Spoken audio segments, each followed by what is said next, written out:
അസ്സലാമു അലൈക്കും വറഹ്മത്തുള്ളാഹി വബറകാതുഹു. ഈ പെയ്തിറങ്ങുന്ന ഓരോ മഴത്തുള്ളികളും നമുക്ക് നൽകുന്ന ഒരു സന്ദേശം.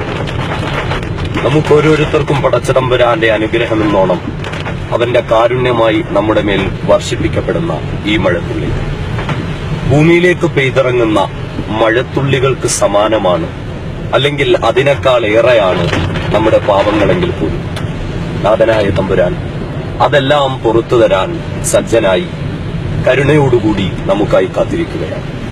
തൗബ എന്നാൽ 27-ാം രാവിന്റെ അന്ന് പള്ളിയിലേക്ക് കടന്നു ചെന്ന് അർദ്ധരാത്രിയിൽ ലൈറ്റുകൾ അണച്ചിട്ട് പള്ളിയിലെ ഇമാമ് ഉരുവിട്ടു തരുന്ന വാക്കുകൾ ഏറ്റുപറയുന്നതല്ല സ്വീകാര്യയോഗ്യമായത്.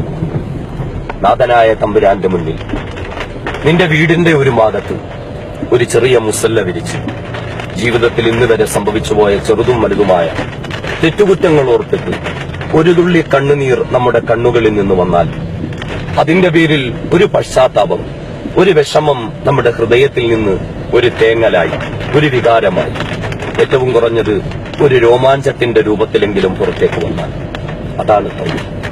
ആരോ പറഞ്ഞിട്ട് തരുന്ന, ഉരുവിട്ട് തരുന്ന വാക്കുകളെ രാത്രിയുടെ നിശബ്ദതയിൽ ഏറ്റുപറയുന്നത് തൗബ എന്ന് കരുതി വെച്ച് അതിനായി കാത്തിരിക്കുന്ന നാം ഓരോരുത്തരും അതൊക്കെ തികച്ചും അബദ്ധധാരണയാണ് എന്ന തിരിച്ചറിവോടുകൂടി കാരുണ്യവാനായ തമ്പുരാന്റെ പാപമോചനത്തിലേക്ക് നടന്നെടുക്കാൻ നമുക്ക് ഓരോരുത്തർക്കും സാധ്യമാകട്ടെ.